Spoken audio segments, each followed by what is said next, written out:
throughout my life, Latin, the language, to me, has always been presented as a dead language.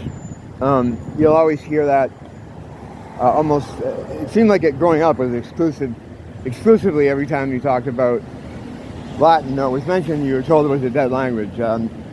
No high school Latin courses, of course, or anything like that. Basically what they were saying was, no one uses it, we don't use it, you don't need it, and will never be a time in your foreseeable future where you will need it. It's a dead language. This is kind of strange because I don't know how many other languages are handled like this, or come pre-packaged with this whole don't use it, it's dead kind of conceit. Yet when you look at buildings all around the world, statues,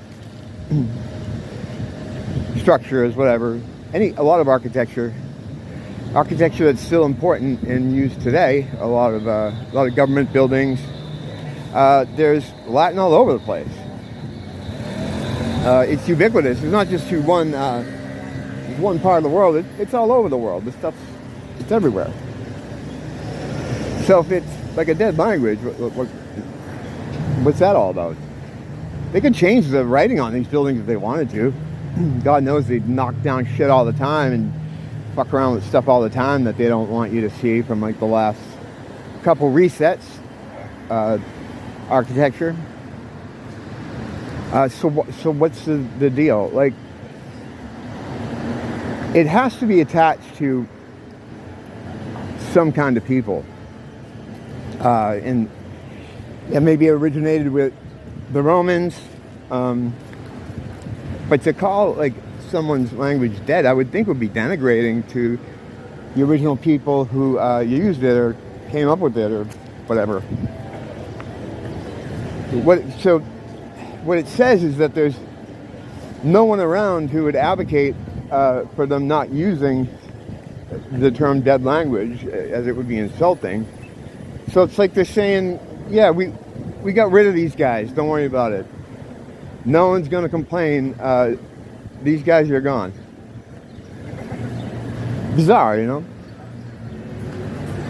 So I mean, did they get rid of these people who use this language, or are these people still here? They just don't want you to know how to read it. I think that's probably more the case. So to that end, I've decided that I'm going to learn it. I've never attempted to learn a language before. I'm not too worried about being able to do it. I think if I just apply myself, I guess it's very difficult, but of course they're going to tell you it's difficult. They don't want you knowing it. They don't want you learning it. So I'm going to give it a shot, or begin to at least trying to learn it, or to have some sort of conversational fluidity with it. I don't know when that would be, but I'm definitely going to give it a shot, because then I'll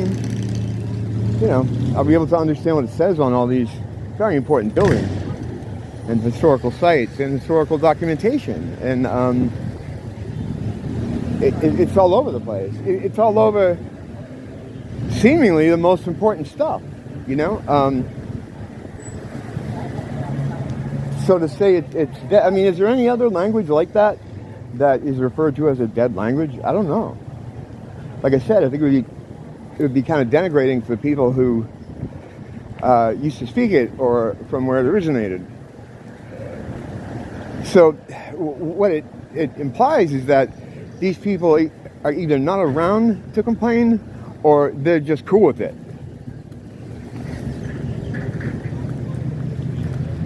It's obvious they use it, and not just they echo. I mean the whole team, the opposing force, the secret society of supervillains.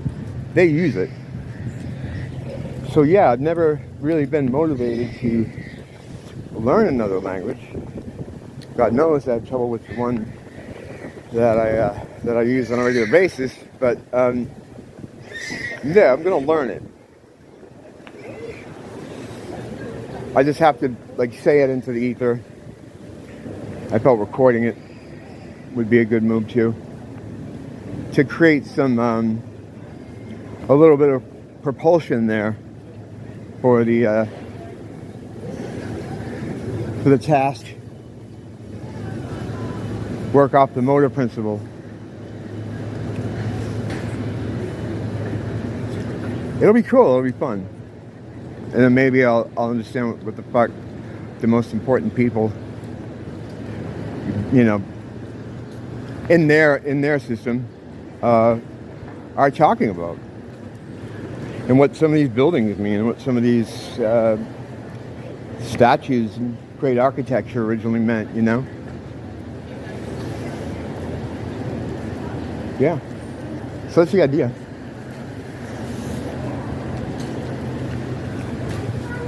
And that, as they say, is that.